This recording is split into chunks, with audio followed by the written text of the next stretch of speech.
here, who is Director of Cambridge Analytica and the SCL Group. How much is news and how much is reality in Britain? Well, these days I think that's a question I get asked every 5 minutes, considering the media hype. But I hope I can dispel some myths and also confirm some of the exciting things that we've been doing really. For the past 30 years, my wider group, the SCL Group, Strategic Communication Laboratories, has been working at the forefront of behavioral psychology and data analytics. It was only in 2013 when we established Cambridge Analytica, which is our North American active subsidiary, really to understand not only the big data landscape, but how we could start building really advanced technologies and making use of our artificial intelligence and machine learning to understand really deep insights from large data sets. So we started building our data assets in different countries, really starting in America, starting from, credit file, building on top of that all consumer and lifestyle data, voting information, and now we've built what we understand to be the largest database of record on individuals in the United States.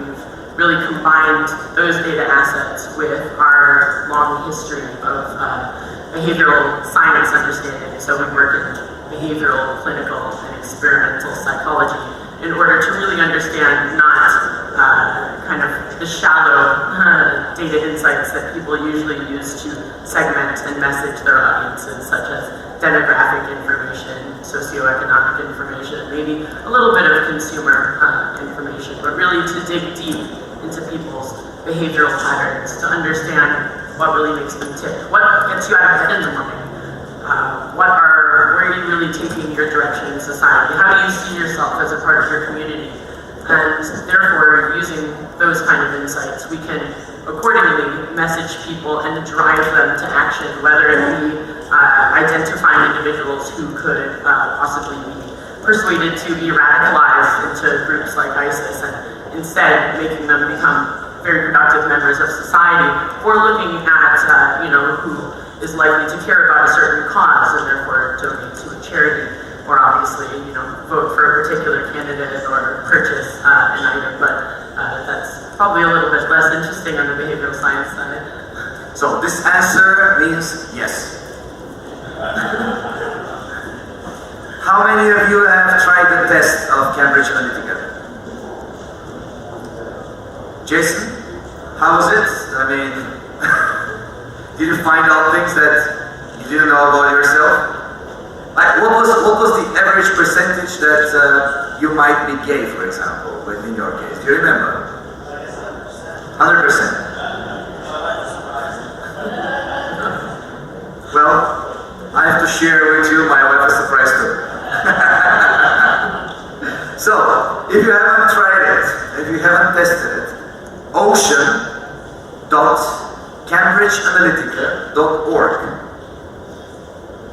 Test yourself, and actually now we'll be talking about the ocean model of the 5 factors. Rick, please tell us, how does it work? What is the bread and butter of what you're doing? Because at the end of the day, when I saw that from my, what was it, like 20 posts on Facebook, you can tell the color of my skin, you can tell the percentage I can turn into an ISIS follower, or that's... So, tell us first, let's talk about the algorithm really quickly so that the audience can get a catch of what really is about the ocean 5 factor, and then to move on to the statistics that you, and the data that you extract, the information actually, not data. Of course. First, I want to address the Facebook data issue. I think if you could tell the color of somebody's skin by 20 Facebook likes, then a lot of other people would be in my business. So really, I'm supposed to go deeper into the Ocean 5 factor model. Can I get a show of hands of how many people have taken the Myers-Briggs test? Quite a few, and at least if you haven't taken it, you're quite familiar with it. A lot of companies use it even in the interview process to learn more about the person that is potentially going to join their company. You might be surprised to find that the Myers-Briggs is actually not very scientifically founded. So for the past 30 years, at the forefront of behavioral, clinical, and experimental psychology, really is the ocean 5-factor model. You might have heard of it as canoe. But those 5 letters really stand for 5 different algorithms that are used to measure people's personality.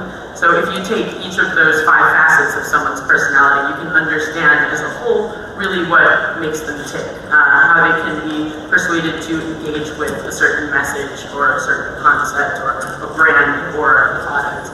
So the Ocean 5 factor really stands for O, openness, whether people enjoy new experiences or they're a bit more traditional. Conscientiousness for C, whether people prefer plans in order, or if you're unconscientious, you're a bit more sporadic. Extroverted people for E, obviously see themselves out in the world experiencing exciting things surrounded by people as what they would prefer, and introverted people spend their personal time alone. Agreeableness is a measurement of whether you really care about other people around you more than yourself. So disagreeable people are a bit more egotistical. And eroticism is a measurement of really emotional stability and whether you can be persuaded by your fears and insecurities. And that's not really a bad thing if you are neurotic, because if you're not, you can be persuaded to make snap decisions because you don't really think about consequences before you act. So when you really look at those 5 factors of someone's personality, you can understand not only what type of person they might be, but what messages are going to be most persuasive to them. And then you can use that to segment your audiences in different ways, in behavioral ways, as opposed to only looking at kind of the surface of where people are. So this is how Trump happened. No, I wouldn't say that. Really, in politics, it's much more important to kind of be building models about people's likelihood to turn out, people's likelihood to engage with a specific candidate and their policies and messages. So really the way that we scoped out the US population for the US elections, and it wasn't just for Mr. Trump, but it was also for Senator Cruz and Dr. Ben Carson. What we did is we put everybody kind of on a map. On one axis you have how likely you are to be interested in a particular candidate. So on one side you'll have the far-right Republicans, in the middle you're going to have your swing voters, and on the other side you have your Bernie Sanders and Hillary supporters. Then on another axis you have how likely people are to turn out and vote. So obviously those kind of models are trained on loads of different variables, but you can understand how often someone has voted before, their loyalty card data, where they might go on vacation and what they engage with online all plays into that.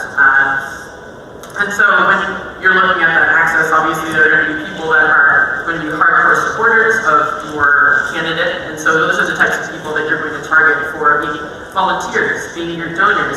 You would expect them to show up to events and share information with other people online and really completely engage with you.